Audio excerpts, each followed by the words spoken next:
So, welcome to this particular podcast recording.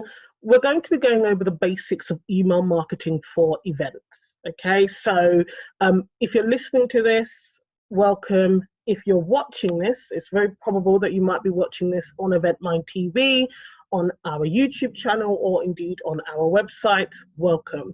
So we're going to go over the basics of some email marketing tips and tricks if you're in the event space and you're trying to obviously use emails as part of your marketing mix to be able to increase the number of signups, attendees, and even if you're selling products or services, or indeed a part of your agreements with your sponsors are that you will send out a certain number of emails. Okay, so we're going to just go over some tips here that you might well find useful. We've certainly found them useful internally and also working with our clients.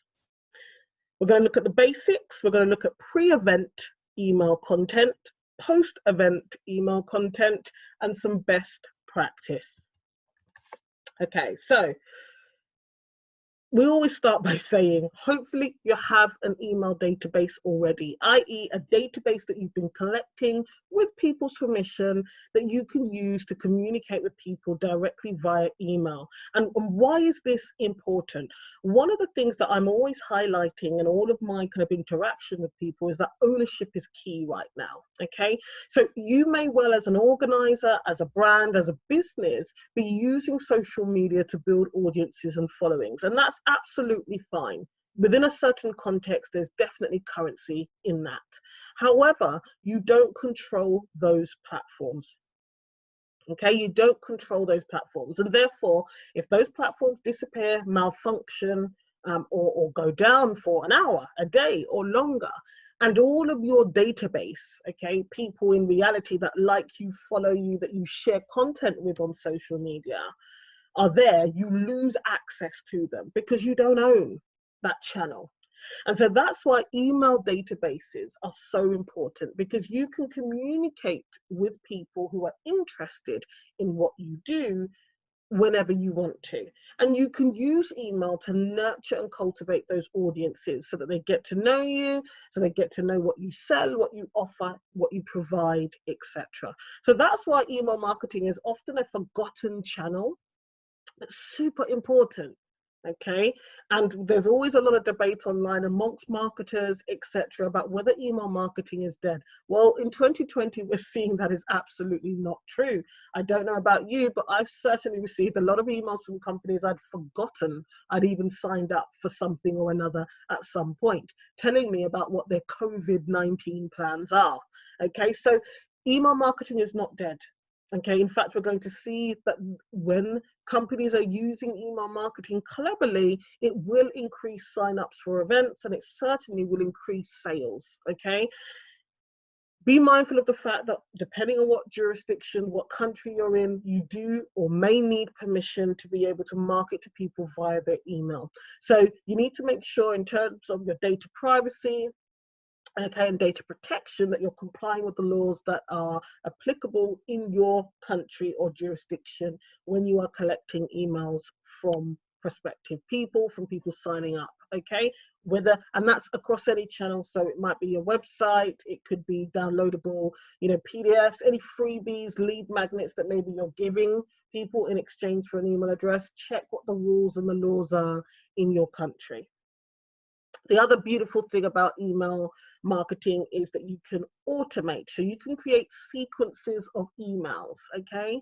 And we'll go on to talk about segmenting later, but you can create sequences of emails. So a number of emails that can be automatically triggered and sent on a certain time schedule to people who sign up to receive emails. And in those emails, you can do various things, but essentially what you're doing is trying to get to know your subscriber. You want them to get to know you as a business brand, and therefore you increase the chances of them signing up to or buying a ticket to an event that you are running. And this works for in-person as well as virtual events as well. Okay, so that's why email marketing is really important. Okay, now obviously you You may well have a storage or a way, a system, software that you're using already. It could be linked to an existing CRM system that you're using that gathers in leads, etc.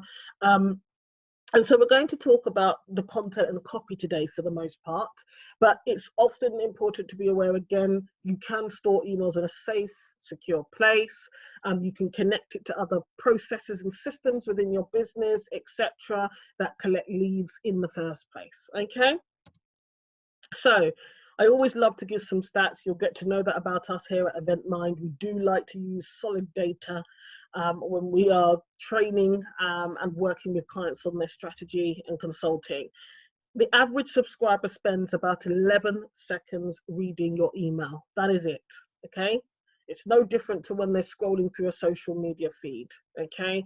11 seconds, which means your email needs to be to the point. It needs to be dynamic and it needs to get their attention.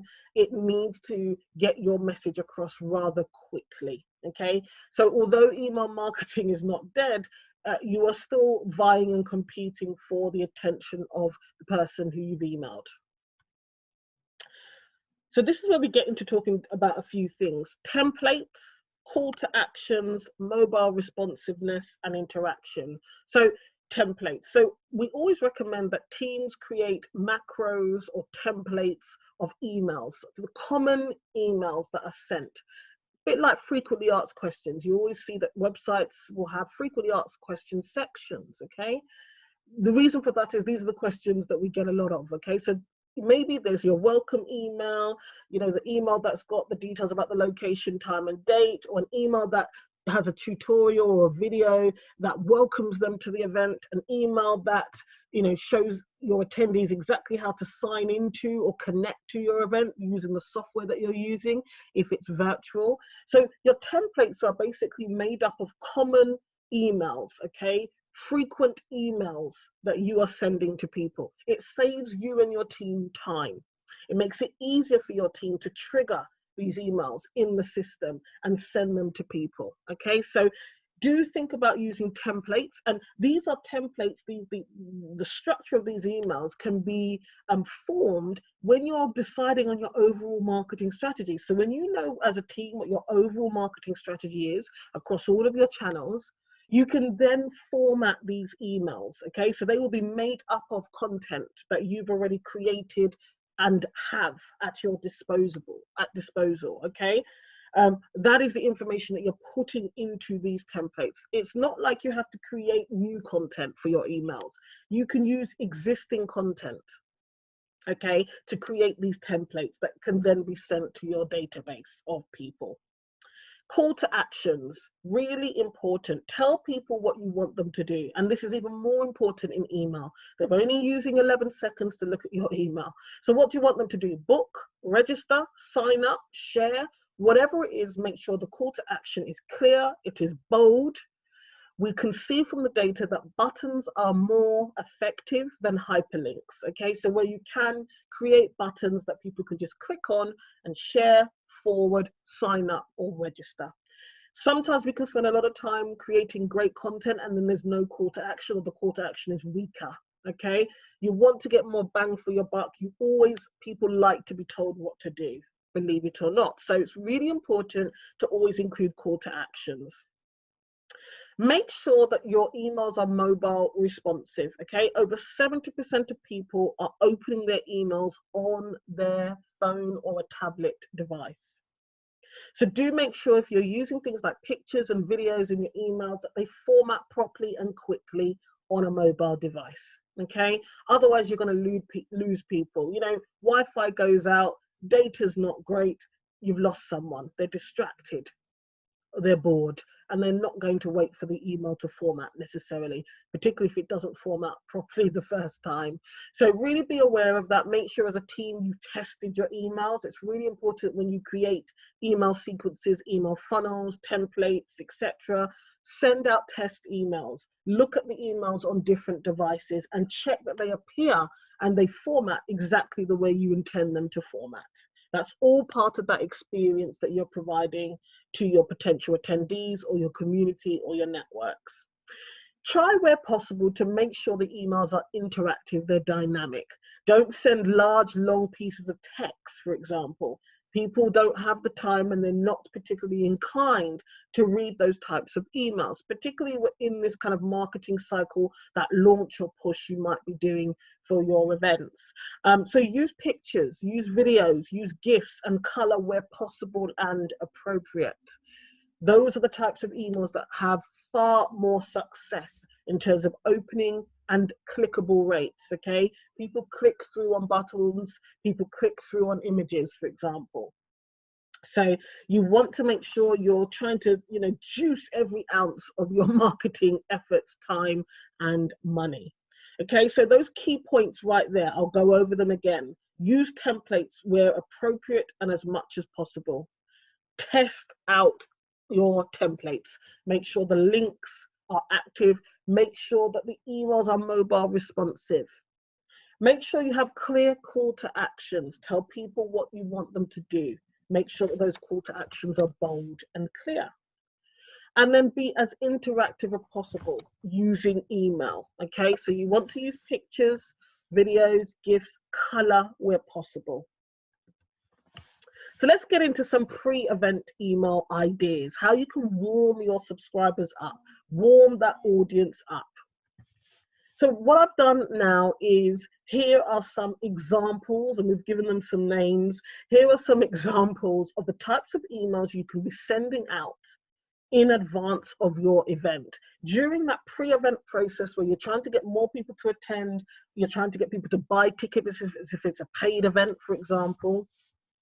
If it's an internal event, these emails can be super important as well, because if you're a corporate event manager or planner, it can be hard work to activate and get your colleagues and your peers off of their, from their desk into the town hall room, for example, or even to stop what they're doing and log into a virtual webinar, for example.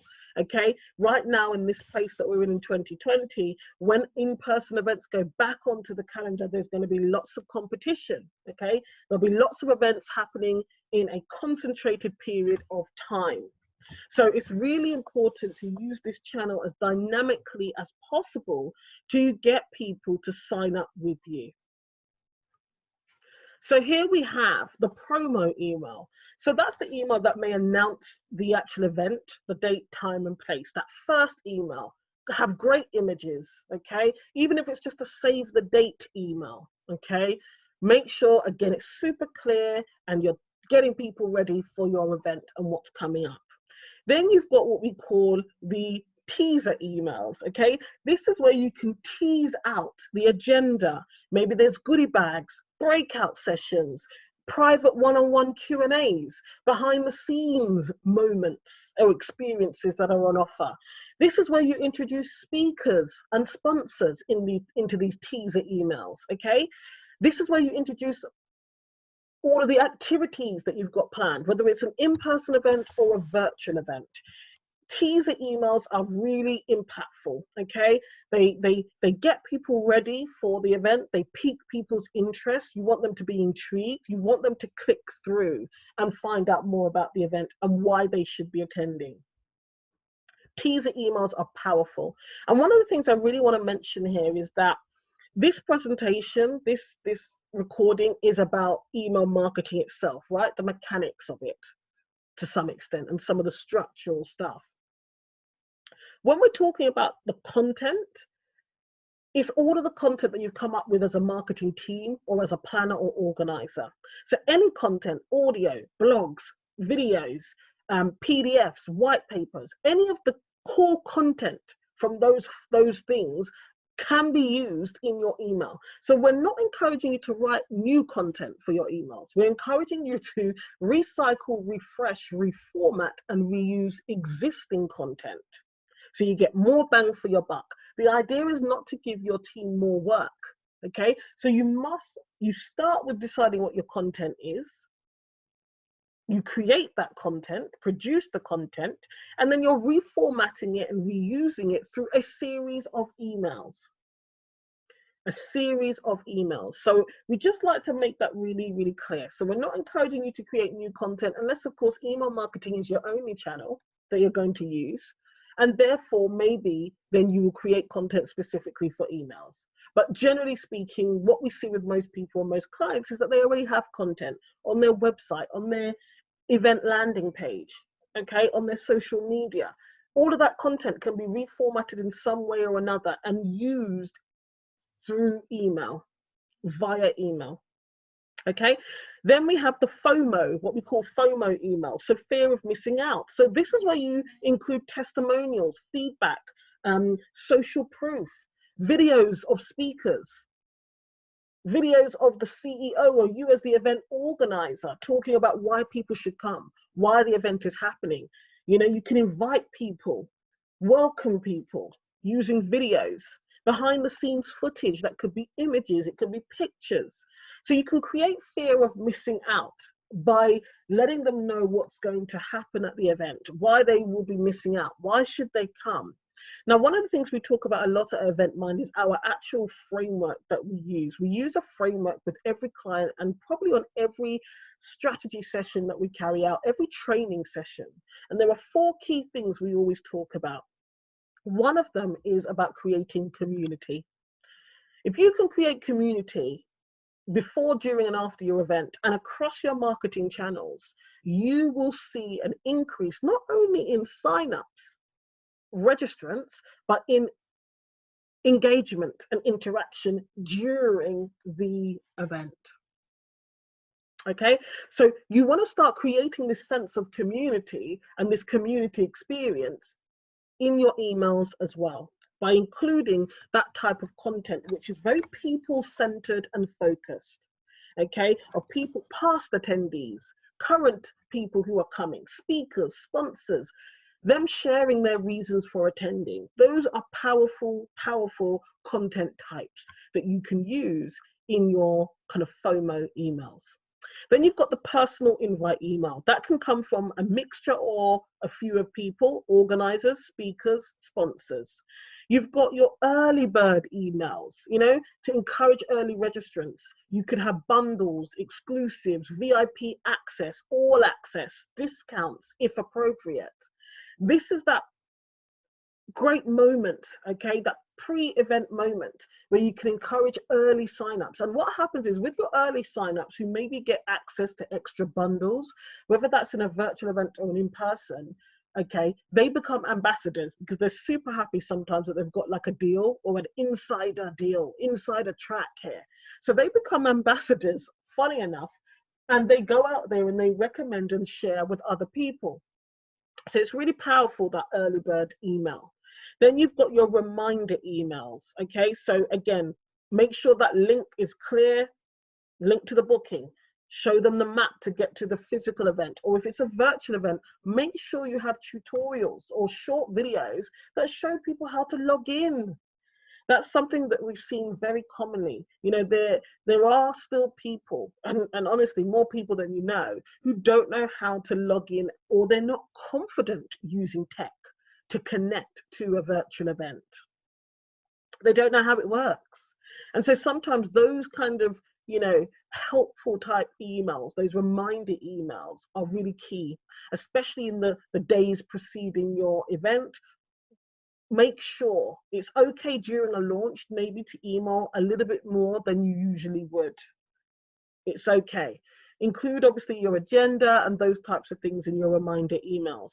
And then we did talk a lot about community, but you know, create a special hashtag, a dedicated hashtag for your event, for example. Use that hashtag in communications, use that hashtag on Twitter if you're using that as a channel. Make sure you have social sharing codes. So that can be, you know, number one, encouraging people to share the event with other people. Make it easy for them to share. We talk about this a lot, making it easy for people to recommend and share your event on their social media platforms or within their email network. So pre-populate the tweet, pre-populate the post for LinkedIn, and make it easy so that all they have to do is just click on it and send it on to people in their network. The other great social sharing thing you can do, which we see done very commonly when it comes to media type events, is if you've got discount codes, etc. People love feeling like they've got something they can share with somebody else, you know, They love that. So if you have, I don't know, a 15% off voucher to a particular tier of ticket, or the price of a goodie bag or something, if you've got any of those gifts, those bundles, and you can share exclusive codes with people who are signing up or who have already purchased a ticket or who are already attending, and they can share that with their networks, it's great for creating community, and it's social marketing. Okay, it's marketing based on human sharing values. So those things are really interesting and great to include in your pre-event emails. So let's talk about post-event emails, okay? So those are the types of things that you can do pre-event. Let's talk about post-event. Sales are made after events. If you stay connected, if you continue to nurture your audience, sales can absolutely be made, okay? So let's say you've done a free event, you've used it as a lead generator, you've got people signing up. You may have done some product placement during the actual virtual event or the in-person event. Maybe you do have products and services that you sell. Don't forget that after the event is a valid and absolutely great time to remind people who came, even some of the people who didn't actually end up attending, about what you had on offer. Okay, we can see that around 42% of sales can be made post-event through email marketing. Now, here are some of the types of emails you can send after an event. You've got your obvious thank you emails. You can shout out to people who were speakers at the event, your sponsors, some of your attendees. Maybe you had some attendees who really did interact and get involved in the event. Shout them out. Do social media footage. So reshare tweets and posts that were happening during the event from your attendees. Share social proof, testimonials, reviews in those post-event emails. Continue the conversation. Continue to create community. Continue to collaborate with people that you've worked with. And quite often, sometimes sponsors, part of the deal is that you continue to talk about them in post-event activity. So here's your chance to do some of that. Again, going back to that kind of FOMO emails, include testimonials, personal videos, behind the scenes footage in the post-event emails. It reminds people of a great experience if they actually came. If they didn't attend, it makes people think, you know what, that looks really good. I'd like to attend next time. Where do I sign up? Any post-event news. So sometimes maybe deals are made, maybe new networks were formed, maybe new collaborations were born. You know, this is a time to really talk about those hero experiences, the successes. Sell your event. Talk about anything that's happened off the back of your event for your attendees, for your sponsors, or for you as a business or as a team. This is all important marketing, okay? It creates this 360 experience for your attendees and prospects. You might do value emails. Now, value emails are maybe the recordings, the slides or the videos from the event itself. Now, some companies sell these. So maybe this is a product that you now sell. I see a lot of companies doing that. Maybe they've had a virtual event or an in-person event. They've got recordings, they've got slides. They may well sell them. So you can do a couple of things. You can offer people a free preview in the email itself and then provide the link to purchase. Okay, so that people can purchase, or you may well be giving those things for free. Absolutely fine, dependent upon your strategy. But that value email, where you go back over, you review, refresh almost the content, the core content of the event itself.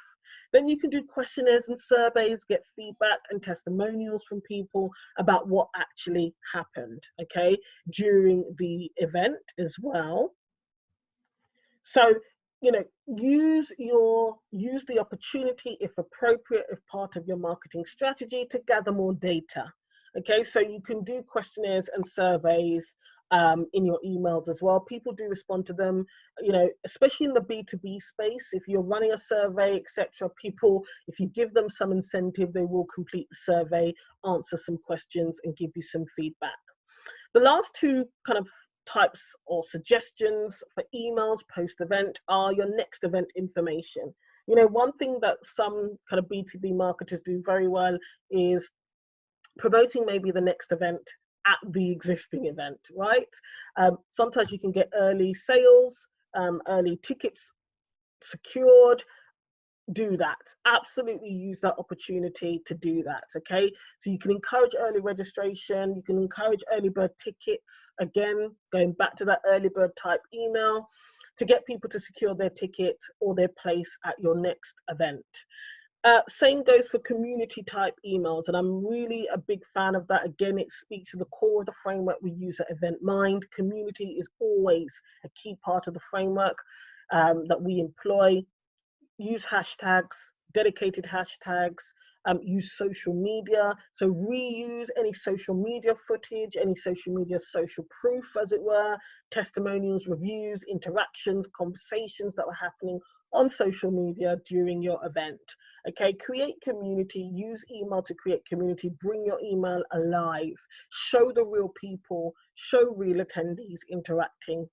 And of course, there's always an opportunity to share speaker profiles, share the contact details, the LinkedIn details for people who are at the event. People like that, they love to be connected. One of the things we talk about when it comes to marketing successful events, and we've talked about this in another podcast that was specifically about marketing of virtual events, is if you create hubs and places and community where your attendees, sponsors can communicate, they can meet each other, they can network, they can talk. You can use email to do that as well. And again, of course, you can funnel people into any groups on Slack, etc., Facebook, LinkedIn that you have and are using.